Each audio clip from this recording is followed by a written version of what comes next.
being completely honest, this is starting to feel a bit like work and might make me hate you. So yeah, you're in charge of the intro and everything. Well, with that, welcome to I'm Not Wrong with Jeff and Andrew. So we'll dive right in here. Is a podcast work? I'm going to say no. Having spent a bunch of time at real jobs, Andrew, this isn't work. This is basically sitting around talking crap with you in front of a camera for 45 minutes and hoping that somebody watches. Okay. You're aware of what I used to do for work, right? I'm aware of what you pretended to do for work. Yeah. Okay, good. Would you consider that a real job? I mean, you got paid for it, so yeah. Okay. If we get Well, paid for this, it'll become a job, I guess. But so far, we're not getting paid. okay, Right fair. now, it's a hobby. All I did at that job was talk into a webcam to mostly nobody that listened to me, and somehow that turned into dollars. So by the power of magic, yeah, these are both actually work because you substitute Riverside for Teams and my life is on the same parallel, except this doesn't pay me. Yeah. See, but that's the big thing. Is this doesn't, if this pays, the difference here is you don't have a boss you're answering to. You don't have a quota. You don't have anything to do. If this actually starts paying us, then both of us have the benefit of having jobs where we basically talk to somebody we already talked to about things we're already going to talk about and get the benefit of other people apparently being entertained enough that we get paid to do this, which is much better than, what I did for my job, which was not talk on webcams and like I was supposed to, and mostly sit in meetings where I said nothing and occasionally told people go do this other thing and then And I think disappeared that's for why hours you're on end. excited because my life was, So, yeah. And then, we say we have no bosses, but I'm currently recording in, if I'm not mistaken, Jeff Arnold's studio, which has a weird ring to it. And Jeff Arnold sent me a Gmail invite to come join this thing. And so you say no boss, but I'm feeling kind of bossed around right now. And I just quit to get away from that. Well, actually, that's not why I quit at all. But besides the point. Well, anyway, welcome to our podcast. We hope you like it. This is the I'm Not Wrong is a chat show with myself and Andrew, and we're going to talk about everything ranging from random media topics, nerd topics, what's going on in the culture a little bit. We're going to stay away from politics, any of that type of stuff. Don't have any interest in it. If that's what you're looking for, this is not the show for you. But we're going to get into a lot of other things, maybe a little bit of sports, maybe a little bit of media, maybe a little bit of comic books, video games, board games, that type of thing. So we'll see where it goes. Media matters with a nerdy slant, we'll say. I think that sounds right. Yeah. Because, otherwise, what is there? Just a bunch of sadness and depression. So we're going to stay in the happy space as much as we can. We're gonna Randy Newman this thing right down the Oh, middle. yeah. Oh, yeah. Friend and me, all that. Man walking down the street, eats an apple, takes a bite, chews it. He's just narrating what he sees. I really hope That was somebody got back that when reference. Family Guy was really at its best. Best is one of those very subjective words. I think Family Guy peaked like not before like after its first cancellation when it was like everybody was buying the DVDs and it got big on Adult Swim and came back and then got canceled again. Like I think it peaked right around the time of the second cancellation before it came back and has now run for a million years. What did they get canceled for the second time? I don't remember, but I'm pretty sure they got canceled a second time. Oh, yeah. I don't know And why. I mean, I'm assuming ratings again. I'm assuming it was like that show. People forget because Family Guy's so ubiquitous now. People forget how not popular Family Guy was when it was first on. yeah, and then there was the great Family Guy South Park Wars. Yeah, which I mean, I like Family Guy and I watched Family Guy and I still occasionally watch Family Guy, but everything that they said in the South Park episodes about Family Guy was 100% true. Did be being honest, I really feel like that episode kind of like Kind of it soured me on Family Guy a it, little it bit. did because you saw, and I hate the expression because a client of mine used to use it, but it's like you saw how the sausage was made. You're like, oh my God, it is just random things strung together with no relevance or bearing on the plot. And and I just like switch off and watch it. Like, yeah. No, as soon as I saw that, I was like, "Oh my gosh, you're right. There's never a through line. There's no emotional stakes to the show." Like, don't get me wrong, South Park does a lot of random non sequiturs, but South Park always has a story, and sometimes it's good, sometimes it's bad. But peak South Park is far better than anything that Family Guy's ever done. Yeah. Yeah. Well, the greatest thing the South Park guys have done is Casa Bonita. I'll stand on that.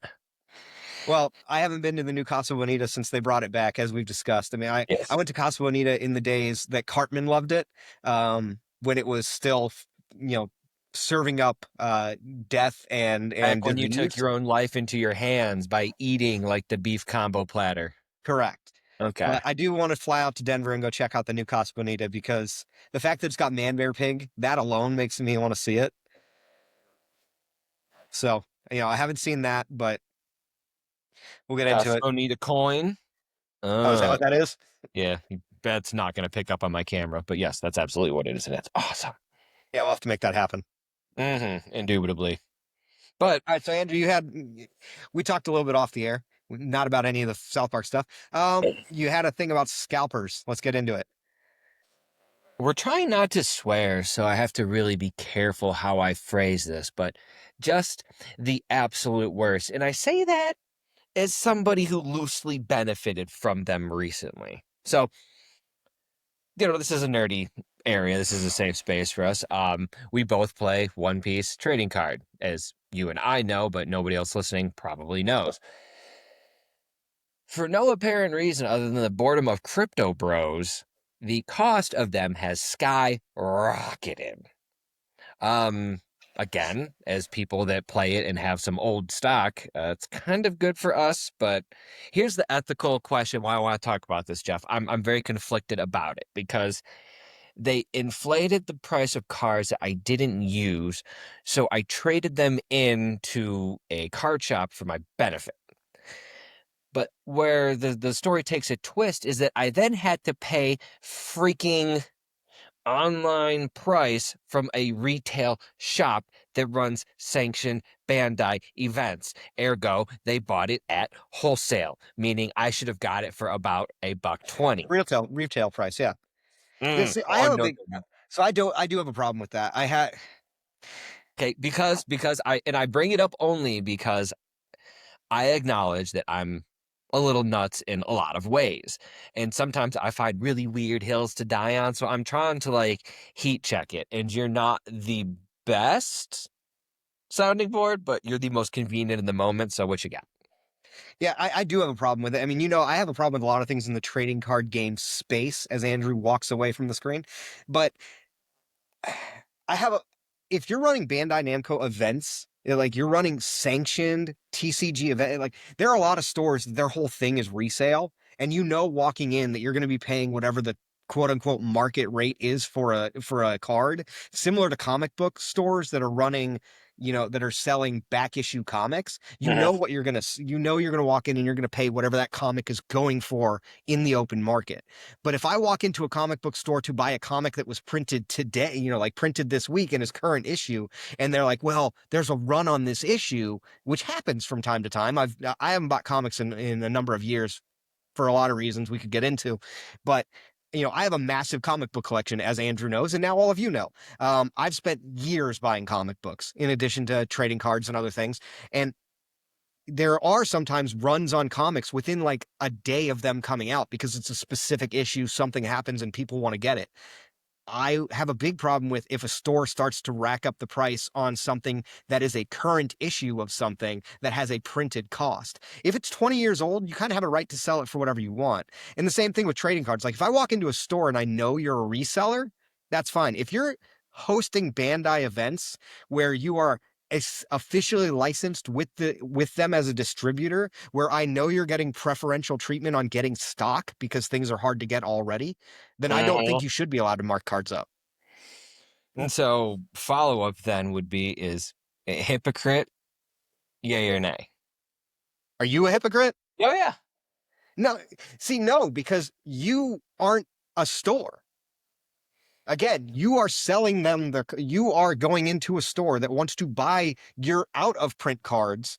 Like if they're selling you out of print, but if you are buying brand new cards that are unopened packs, they should be selling them at retail price. They should. And If I you're guess buying a single card, they have a right to sell it to you at a market price. no, that's fair. And I guess the problem I think I have with it is I'm playing into the system. I'm feeding that machine. That guy now got a bunch of inventory off me. Granted, I wasn't using it, but I still basically I fed the machine. I don't really feel great about it.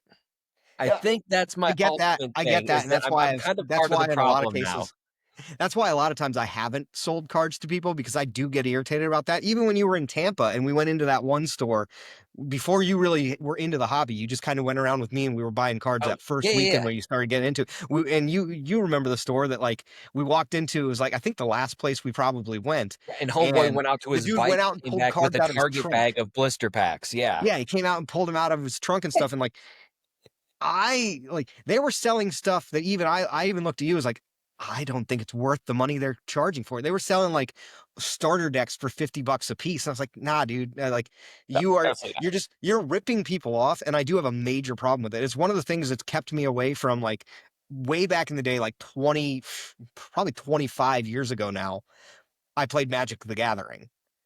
I got out of Magic the Gathering, not as much because of scalping. I got out of that for other reasons, but scalping's big in that. It's huge in Pokemon. I never got into Pokemon cards, but my son is starting to get into Pokemon cards, and not. Okay. scalping is No, massive in Pokemon. time out. We need to do better for your children. We Oh, yeah. cannot let your son go down this path. One Well, see, the Piece problem is Pokemon is exists. appealing to a 5-year-old. And Yu-Gi-Oh! it is a good game. I will tell you, I played it with him. It plays pretty well. It does for the first 20 minutes, and you kind of get bored. Yeah, I mean, that's about perfect for a 5-year-old, but Actually, given his age, Uh, you're right. He's That's not going to want spectacular. to. One Piece is a bit complicated for a kid to want to play. It's not overly hard to play, but it's complicated enough. Yeah. No, I mean, I absolutely agree. So, in that, oh God, it does make sense. And this is the problem. Literal children can't enjoy it because grown men have ruined See, it. and see, I have a problem. I have a problem with this. I'm going to take this topic a little bit on a detour for a Where second, are we if you don't going? mind, Andrew, because No. so you know this, and now everyone listening does. I go to Disney World a lot. My family has annual passes to Disney. I drive down to Orlando. I'm actually going in a few weeks, just for a couple days because I like it. My wife likes it. My mom actually is a huge fan of going to Disney, and she lives here and she goes down with us. And my kids recently got into, if you know anything about Disney World, Andrew, they do. Have you ever seen pin trading? Oh, good Lord. So they do, you Adults can bleed buy for that.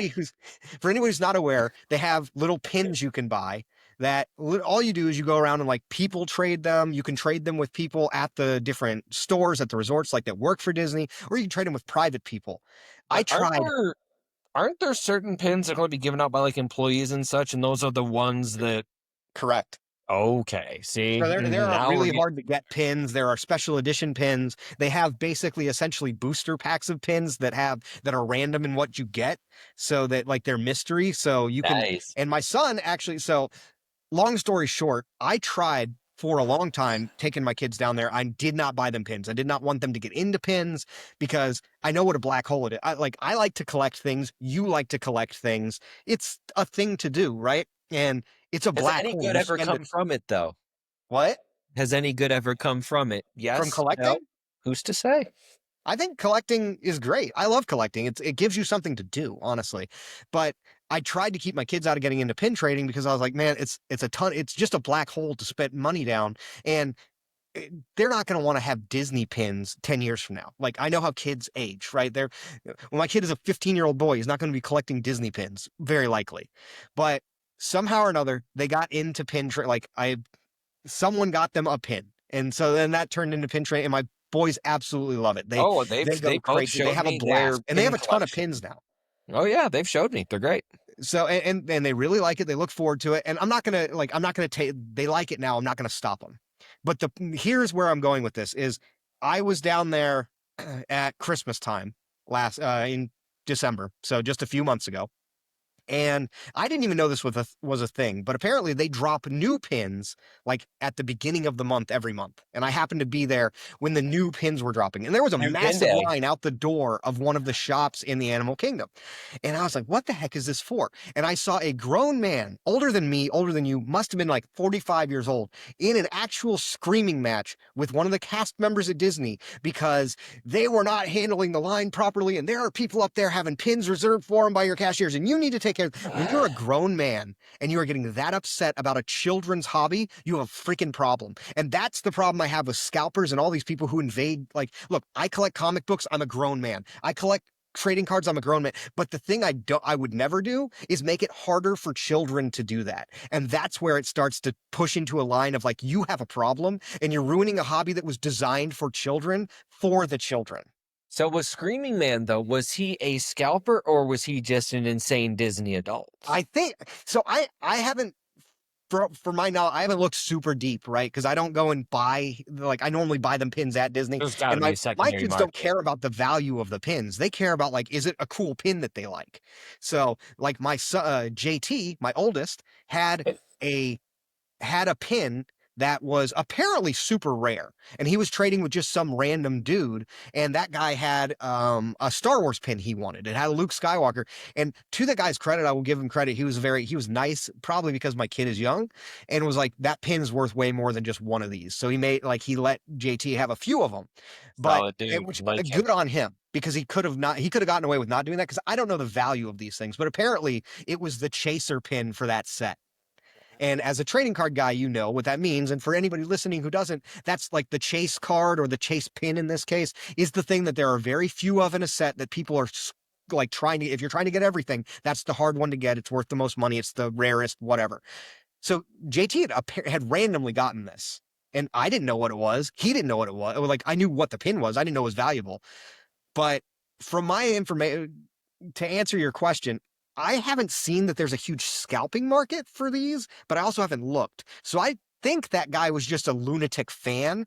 And like, as an adult who goes to Disney World, I am okay with other adults going and having fun at Disney World. I don't see that as an issue where many people do. But what I do see as a problem is like, when you've become that insane about it, you're crossing a line into a really weird, creepy territory. And I think this guy was just a really weird, creepy territory adult. I don't think he was a scalper, but I I honestly don't don't know. know, because there's 27 people watching a tour guide resort gold tone D pin authentic 2-inch number 7, and it's going for $1,000. Okay, so there is a scalper market then. And so maybe the guy was a scalper. I don't know. All I Either know is way, I watched him get into a full blown, like he was having a meltdown. And the only thought that went through my mind is, dude, you are like, I wouldn't get that upset about something I actually wanted. And this is it is a thing designed for kids. When they came out with pin trading, it was just Disney was like, how can we get money from adults, like from parents buying stuff for their kids? And so they created pin trading. And now it's become something that lunatic adults get way too into and apparently scalp. there's definitely a joke here about a Venn diagram for people with emotional issues and collecting Disney pins over the age of 40. I don't know the alignment, but I'm assuming it's somewhere around like a MasterCard logo. Yeah, I'm thinking it's more like almost a straight line, like a spyglass. Oh, so it just looks like a circle. Yeah, I'm thinking it's a circle. If at most there's like a sliver, like the smallest waning moon of a spot where they don't overlap, but I think Where it's the parents that mostly are in it it. for their kids reside, and then Yeah, everything else is okay. I could buy that for $1. Yeah, okay. yeah. So anyway, I have a massive problem with Scout. I have a massive problem with adults invading child's hobbies and ruining them. And that's, I think, what makes scalping so bad. Scalping's annoying to me and it's annoying to you, but we're adults. Like at the end of the day, if I don't get a card I want, I'm not going to have a fit about it. But when and it's okay to like have stuff and want to resell it. But the problem I have with scalpers, it's not they're not collectors that are offloading some of their collection. That's okay. They're people who are going out specifically to snag as much as they can and then sell it back to you at a massive markup just to screw with the market. I mean, I'm sure you've seen this, and apparently it's been going on with Pokemon for a long time. I was unaware of this. I saw it when it happened with One Piece cards recently, but people who literally take scales and weigh packs to try and find them because foil cards weigh a little bit more, so they're buying the heavier Hey, packs. happy And like packs. apparently that's been a very common thing for a long time. My brother told me. I was unaware of this because I did not know how pathetically insane these people are. Oh, it goes so better than that. You get into pack resealing, PSA card tampering. It's easy to break open. You got a slab card, screwdriver, you pop that thing open. YouTube videos everywhere. It's wild. Yeah, see, and that's the stuff that like like I said, I've never been a big trading card collector guy. Even the trading cards I have for One Piece aren't really for a collection. I bought them with the sole intent of I want to play the game, and to play the game, I need the cards. So, and I know that's why you buy them as well. I You're did not buying sports them to cards too resell. growing up. Were you? Were What? you a sports card guy? No, I was not. Okay, see, I was. Yeah, I wasn't into sports cards. I collected stuff as a kid, but I had a huge Star Wars collection as a kid, like action figures, like everything. I had the Star Wars Slurpee cups from when they re-released the original trilogy. Like I had those things, like things that you couldn't find, like Star Wars Happy Meal toys, things that you couldn't find. So I had a big Star Wars collection, and I collected comic books as a kid, and then fell out of it, and then got back into it in my as an adult. I never collected sports cards really, and I never got into Pokemon cards or anything like that either. Yeah, see, Pokemon cards, they I played were, Pokemon on Game Boy. That was about as far as my Pokemon interest went. yeah, it was definitely, I preferred the video game to the handheld card game, and to the trading card game. Although it is funny now, it's like the at least for what I've seen based on the One Piece card game, the demographics have really shifted in that it's now mostly much younger people playing the game and much older people playing the trading card game. Similar to One Piece, actually. That is kind of Like funny. I hadn't looked, but everybody's in I their could late totally believe 30s that. that's playing it. It's kind of funny. Yeah, I didn't even know how to play the Pokemon game up until like probably 3 months ago. And what was funny is I went into a store that I go and occasionally buy One Piece cards at, but it's mostly a Pokemon store. And I asked the guy, I was like, "Hey, my kid wants to get into Pokemon. I just want to know like what's a good set to get into." And he started, it was funny. Like I appreciated he was being nice, but he was like, okay, so Pokemon, like Pikachu's kind of the flagship character, and so I stopped him. I was like, I appreciate what you're doing. I know what Pokemon is.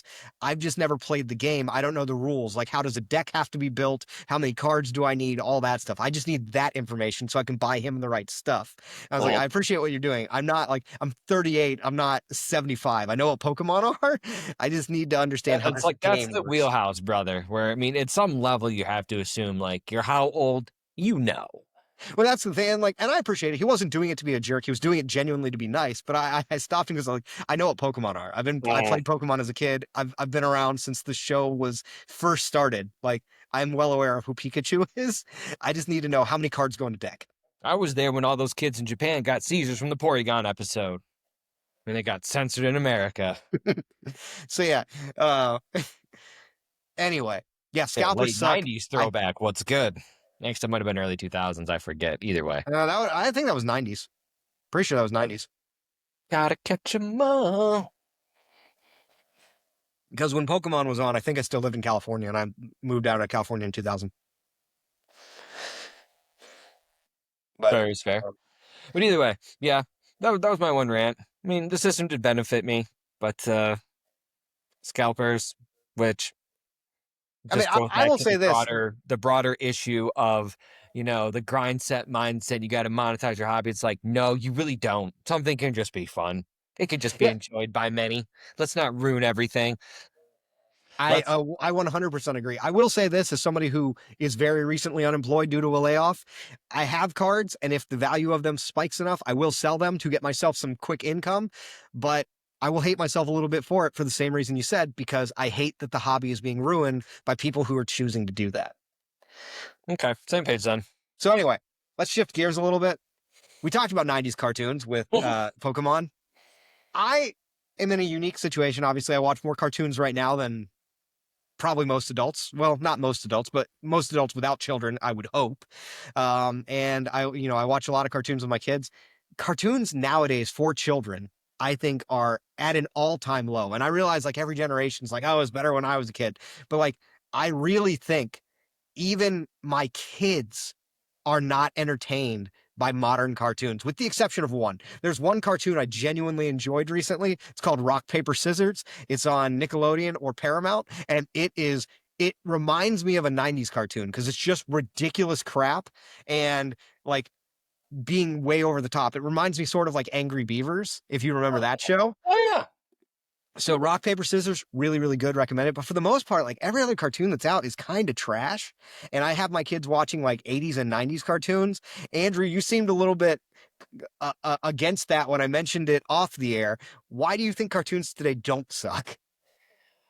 Well, The framing of it in terms of what I would consider loosely as a cartoon, I mean, that would cover adult animation as So, well. okay, so if you go broad like anime and adult, like anime is great right now. I can list off a billion anime I watch and love. Kind of, Adult animation is at an all-time high. I'm talking specifically cartoons geared towards children. well, as a expert on the topic, as a 37-year, no, fuck, I'm 39. Aren't you 39? I am. That's why you gotta have to edit out that swear, bleep it or something. Good Lord, I'm 39. Yeah, as a 39-year-old man with no kids, let me speak authoritatively on the topic. Like all I've heard is that Bluey's dope and that Caillou might be the devil. Bluey is cool. Bluey's a good show. It's not a great cartoon. It's okay to watch, but it's not. I put this is getting maybe too deep in this topic. We can kill it if we need to, but I would segment cartoons in like there's like toddler and lower cartoon, like baby cartoons, toddler cartoons, like toddler preschool, and then there's like kid cartoons, right? Okay. Bluey is like a preschool cartoon. Okay, so we're Like talking kid cartoon. I'm talking kid cartoons because like Bluey is something. It's not bad. It's entertaining. It's a good show, but it's like 7 minute episodes. It's very geared towards littler kids. I'm talking cartoons for like a 5-year-old and up.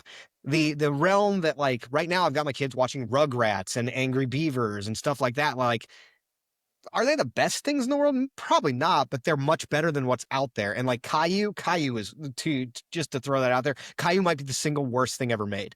The people who made Caillou should be strung up a tree. It is freaking terrible. All that show is a little bald annoying kid whining about something every episode. The final episode of Caillou should be him dying of cancer. That took a turn.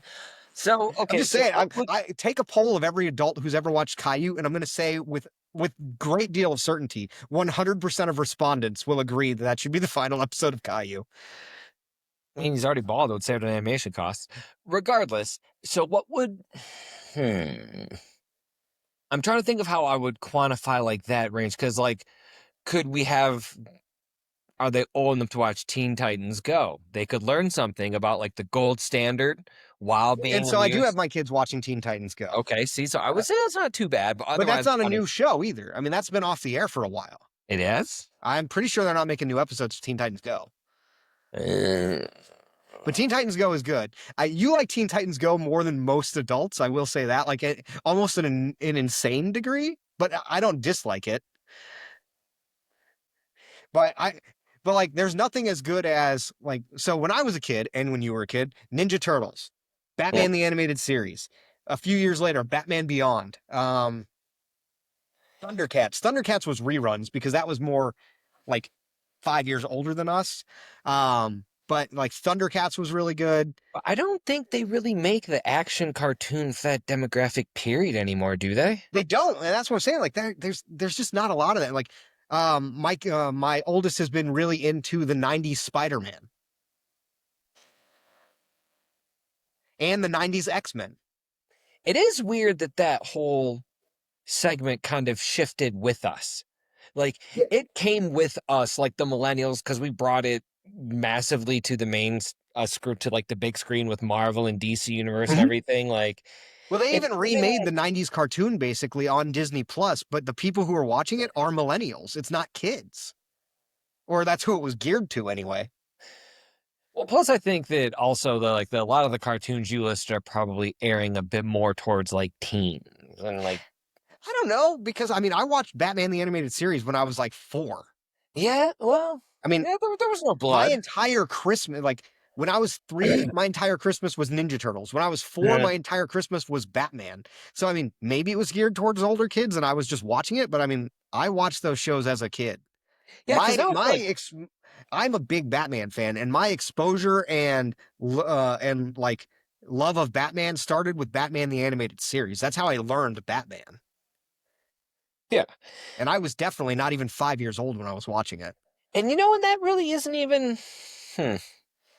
Hmm. To that point, It's not even that violent of a show or anything, because I was thinking maybe that's the angle they took to get rid of it, but not but yeah, really. it's I not mean, really that violent. there was some punch. Nobody was really bleeding out of orifices and shit. And And And so I don't want to get way deep in the weeds here, but I will say I think that's another problem I have with cartoons. And part of the reason I've shifted my kids more towards like 90s cartoons is like one thing I've noticed watching like we didn't have YouTube as kids, obviously, and my kids have YouTube and stuff like that. And like I let them watch YouTube videos, but everything geared towards kids nowadays, even older kids, is like super short. There's no real storyline. It's Oh, just a it's like bunch of really AI quick brain stuff. rot And, nonsense. and it's stuff that like I'm not a person who's like, oh, your kid can't watch TV. I watched TV growing up and I'm a relatively normal human being.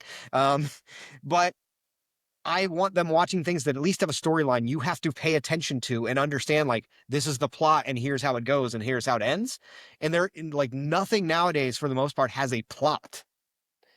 Well, and if it does have a plot, it ties back into something I read recently about a unnamed producer who was working with Netflix was told that you need to reiterate the plot 2 to 3 times because Yes. people are on their phone not paying attention, and I'm just like, Yeah, I know man, exactly oh what you're man, talking about. that's I don't know and why you say unnamed, but that's funny. well, unnamed, like they didn't come forward and say No, who. the person who said it said exactly who it was. It was Matt Damon. Oh, Matt Damon said that? Matt Damon said that when he was doing press for The Rip. No kidding. Yeah, Matt Wow. Damon and Ben Affleck just came out with that movie, The Rip, which is actually pretty good. I looked it up. And he's the one who said it. I thought you were like leaving his name out for a reason. I didn't know you didn't know. Yeah, Matt Damon No, is I the one didn't who know it said it. was him. He said it's in the contract language for Netflix movies. And I think it's almost a double-edged sword because Netflix movies, by and large, have a very flimsy plot to begin with, so you're almost instantly drawn to your phone. So, and I'm so bad about it now that I've been doing a lot of like completely irrelevant to what you're talking about, but like I recently just watched The Witch and The Witch 2 on Hulu, and they're like Korean, like supernaturally action movies, and because it was subtitled, it like holds my attention better. Otherwise, like See, the allure I of the wouldn't say song. I'm on my phone a lot for it for movies on Netflix, but I think it's what you said. Most Netflix movies have such a flimsy plot that I can watch it. It's because they're gearing it towards people that way that I don't have to pay attention. When I watch a movie that actually requires attention, I do nothing but watch them. I love watching movies. I have a room in my house dedicated to watching movies. I'm one of probably 5% of the people in America that still likes going to the movies. But I want a movie that actually has a deep plot. And if I have a movie that's actually like requires my attention, I prefer that. Oh, absolutely. But I just wonder if it almost seems like a self-fulfilling prophecy where I'm not sure if it's the flimsy plot makes people be on their phones or if people are just on their phones, so they make the plot to match. Like, I don't know which came first, the chicken or the egg. I'm not sure either. My personal opinion, at least for my, and again, I'm speaking for me, maybe the majority of people, it is like they were already doing that. So Netflix had to gear it that way. For me, it's because I watch it and I'm like, nothing's happening. Nothing's going to happen for 10 more minutes. I'm going to check Twitter. And, it's, I know for a fact that good movies or even good shows force me to put my phone down. Like when I watch, I'm surprised it's good, but I've been watching the new Game of Thrones spinoff, Night of the Seven Kingdoms, and it's been phenomenal. I don't check my phone at all for that show. I watch the show. And there are a lot of shows, like some of my favorite shows, like deep, like storyline shows, like The Americans, Sons of Anarchy, a lot of FX shows actually. And like I don't get on my phone for those because you have to pay attention to know what's going on. And I want to pay attention because it's interesting. The problem with Netflix is like 75% of their stuff is not that. And I almost feel like it is a uniquely Netflix problem now that I'm thinking about it because I'm not on my phone for office reruns. Like if my brother throws them on, I see it on the TV, I'm like, oh, yes, I will watch this episode for the 15th time. And it's like That's the actually a phone good point goes because I on. watch That's a good point because I watch Office reruns a lot. I watch Office Superfan episodes because Oh, I love the mandatory. Superfan episodes are great. They finally have the final season out, by the way. Oh, see, that's the thing is The Office actually ended when Michael left. I stay in a I don't bubble. mind like I think the seasons are better that he when he's there, but I don't mind the seasons with Robert California because they made him so incredibly weird that it's almost funny to me. It just felt like towards the end, it's like, wait a minute, this was a sitcom about the inner workings of an office. And when like Nellie came in and just sat down in Andy's desk and ergo Yeah, it became got a little it, bit nuts. and I'm just like, all right, yeah. Or when, and this is just my other nerddom bleeding in and me getting all neckbeardy about it, but she's like, and oh, I just sat down in a Formula One seat and did a lap, and that's how I became the youngest Formula One driver ever, whatever she said. I'm like, first of all, She said there's the slowest lap on record is actually what she slowest lap said. on record. I was like, either way, there's no way you're getting around the track. First of all, never mind the fact you won't even be able to get into the seat. And then what? You're just going to get in the car and go because you know how to operate it? Girl, bye. That Yeah, I mean, even Sonny Hayes crashed his car in the first lap. infuriated me. I'm gonna throw that little thing out for F1 the movie, which I actually liked, by the way. But yeah, no, I agree with you. The Office has a significant drop off after Michael leaves, but this I will say the Bold Superfan take, I episodes make know. Robert California better because the Superfan episode where Robert California leaves, like the final episode he's in, it makes his whole little plot line with Pam and Jim much funnier because like the underlying idea that he's trying to have sex with them is they actually make it very overt. Like he Yeah. actually has lines that say that they Oh, yeah. cut from the show. So anyway, Superfan episode. Point was, I also am not on my phone for those. I'll even pause them if I get up to walk away. And I've seen The Office 7 dozen times. So I really feel like it just comes back to maybe I need to give myself more credit because I thought it was the fact that, you know, it was a Korean movie that was subtitled, so I had to watch, which highly recommend if you haven't seen them. Um, but maybe that's not actually the case, and I have more attention span than I give myself credit for. But then again, given the choice between like watching something and playing video games, you would hear the PlayStation beep, except I turned it off because it sounds too similar to the lock on my door for the front door of my apartment complex, and it makes my dog go nuts. Yeah, see, and that is where you and I differ. Like I will always lean towards I will watch something before I'll play a game. You play games a lot more often than I do. Aside from when I'm playing with you or my brothers, I'll play there'll be like times like a month or two where I'm like I really really want a game and that's all I'm going to do. Like that's what I'm doing in my free time. But my default is I enjoy watching shows, which is also why I've seen like everything. Like you and I've discussed this. There very rarely can somebody pop up a movie or show that I haven't seen because I consume that type of media very quickly because that's my favorite thing to do. I don't enjoy reading a whole bunch because I just never have. I'm I trying like to get back into reading, and it's I weird. get into it from time to time, and I will get into it and like power through a few books, but then I We will shame always go we back to shame I doom prefer scrolling, but that's just reading. That's all it is. You're just reading a lot of shit. I mean, I do that plenty, and I read a lot of internet articles, but like actually reading novels, I will get into that from time to time. My favorite thing to do though is watch movies and watch TV shows, but not like I like to watch well written, good shows. I think it's a good art form, and when it's done well, can be genuinely as deep as any other thing. So that's what I do. So I do watch a lot of stuff, and I still Netflix is rarely on for me. Oh, I got rid of it when they started getting rid of when I've they started I've it going for towards free through original G. I've content. it I for was free kind of through like T-Mobile, or I on would have the gotten rid of it. fence, and then once they got rid of family sharing and I could no longer distribute, like, oh no, I'm not paying for just me to have access to. Well, I have it for free through my T-Mobile plan. Otherwise, I wouldn't have it. Not for me.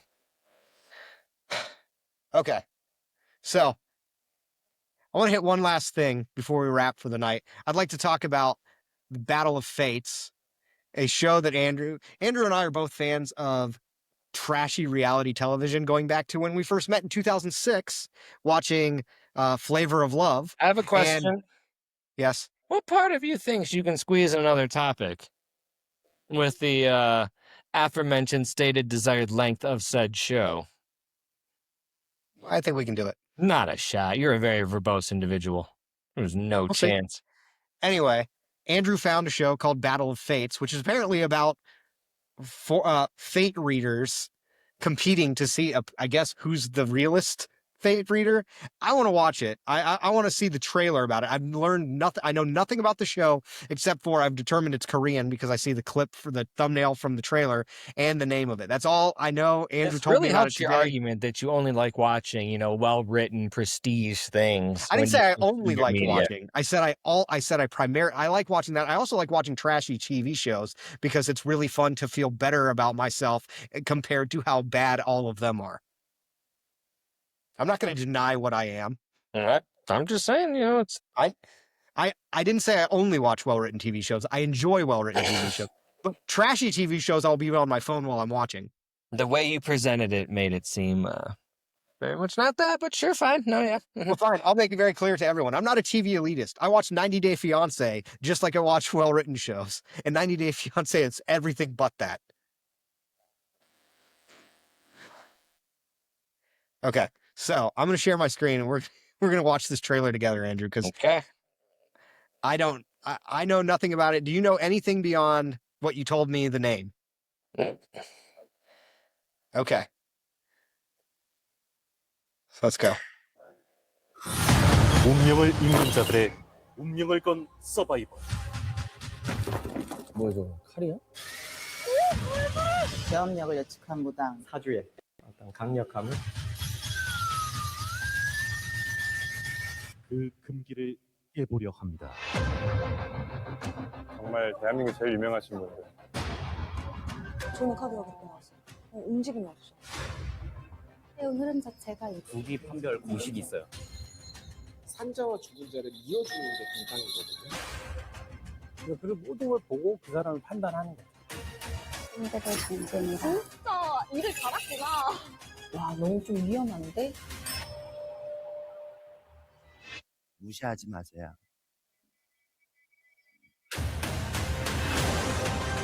우리 하늘 뭐 어디에 화가 났어, 대체. 신이 왔다고? 적의 전쟁에서 생존자는 잔인하다 진짜. 기싸움 장난 아니야. 인생 깨는 게 아니야. 그냥 한번 죽어보자. 이거 어떻게 맞춰? 애 닳고 속상하다. 각자의 신을 불러오셔도 좋습니다.